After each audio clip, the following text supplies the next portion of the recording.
當你還躺在床上睡不着覺時，不妨刷上一集解壓助眠的《荒野建造》，它是深夜失眠者的福音。看完保證你能美美的進入夢鄉。趕緊拿好你電量65%左右的手機，並找個最舒服的姿勢躺好，一起來開啟今天的睡眠時刻吧。酷愛露營的湯姆在叢林遭遇了鬼打牆，為了能夠活下去，他必須在天黑前搭建好庇護所。於是挑選了一處背風向陽的坡地，掄起鏟子便開始挖掘基坑。小小的鏟子在他手中上下翻飛，泥土也在一點點的往下推。好在這裡土質非常鬆軟，讓他挖掘起來不算太費勁。隨着基坑逐漸成型，嚴謹的湯姆還要將表面修理平整，就這手艺一看就是個講究人。樹林中遍地都是躺平的树熊，它們早就已經風乾的水分，只需要把多余的枝椏砍掉，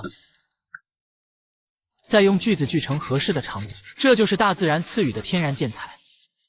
為了能更加便捷地扒掉樹皮，湯姆通過匕首和木棍的巧妙組合，制作了一個簡易的刮刀。只見他雙手緊握刮刀，用力在樹幹上來回滑動，乾枯的樹皮便簌簌掉落。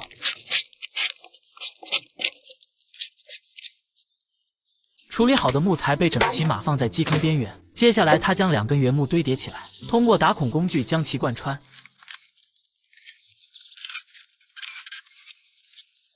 然後再敲入木销，把2根原木牢牢固定在一起，就得到了非常堅固的立柱。其餘的立柱也是如法炮制。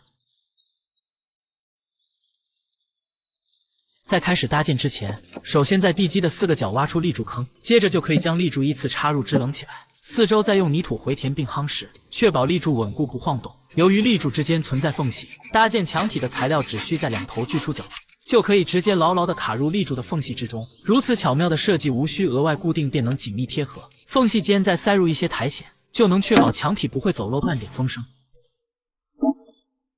在搭建側面的牆體時，湯姆還事先預留出了壁爐的區域。雖然此時立柱的方向有所改變，但只要在原木兩端鋸出凹槽，同樣可以使其牢牢卡在立柱之間。接下來就是絲滑炸雷掄大錘的搭建過程，可以說每一幀都是極致的享受。隨着3面牆體逐漸矗立起来，湯姆開始着手壁爐的搭建。首先沿着預留的區域挖掘，而後從外面直接往下貫通。經過一番修理之後，得到一個規整坑洞。接着他從附近的溪流旁撿來一些平整的石板，小心翼翼地鋪在坑洞的底部和四周。雖然每一塊石板都大小不一，但在湯姆的巧手加持下，它們都被嚴絲合縫地拼接在一起，形成了一個結實又美觀的爐膛。隨後再將煙囪繼續壘砌好，就可以用泥土進行回填。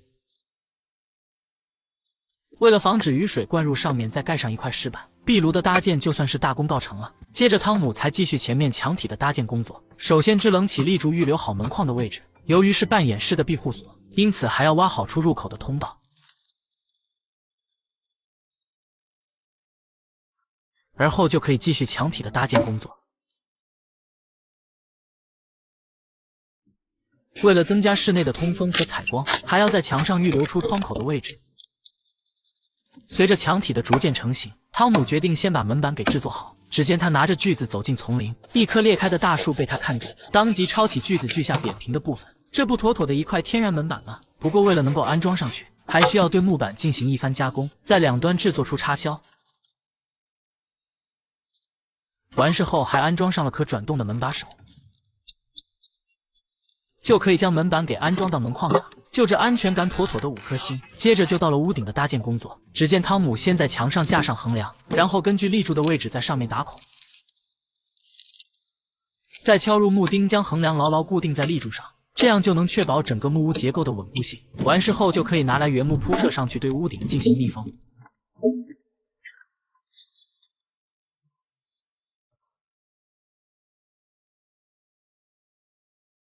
經過半天的忙活，湯姆感覺有些疲憊，於是決定先休息一會兒。為了提升屋頂的防水性能，他先往縫隙內塞入苔蘚進行填充，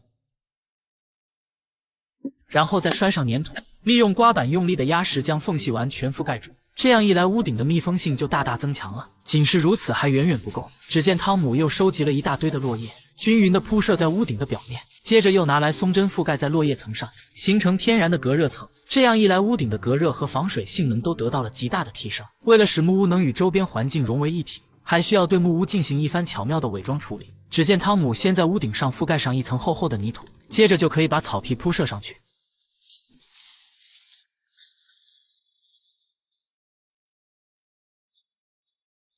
不僅如此，木屋的周邊也要全部都種上，如此一來才不會顯得突兀。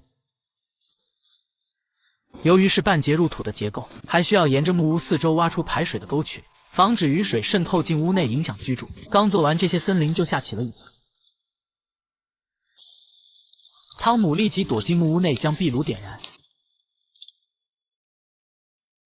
由於牆壁之間存在凹槽，只需把2頭削尖的原木直接卡進去，就可以制作出簡易且牢固的木床。不僅如此，湯姆還在上面搭了一層置物架，這樣一來就可以給木屋增加不少的儲物空間。為了晚上能睡得更加的舒服，湯姆還利用松針制作了一張厚厚的床墊以及靠枕，躺在上面既柔軟又富有彈性，簡直堪比5星級酒店。接下來就到了喜聞樂見的乾飯時間。只見湯姆先給牛肉扎了幾個小孔，再把切好的蒜瓣塞入其中，去香增腥。接着將各種調料均匀地撒在牛肉表面，然後再用锡紙包裹好後放在炭火堆裡慢慢烘烤，肉香很快就彌漫開來。趁着等待的時間，湯姆擰開一瓶葡萄酒倒入鐵罐中，再往裡加入八角桂皮和2片西柚，接着將鐵罐架在火堆旁慢慢熬煮。果香與香料的味道緩緩滲入酒中，此時牛肉也終於出爐，香氣撲鼻，肉質鮮嫩多汁。吃着牛肉，喝着美酒，這小日子別提有多愜意了。吃飽喝足之後，湯姆鑽進溫暖的被窩躺好，在篝火的噼里啪啦聲中緩緩地進入了夢鄉。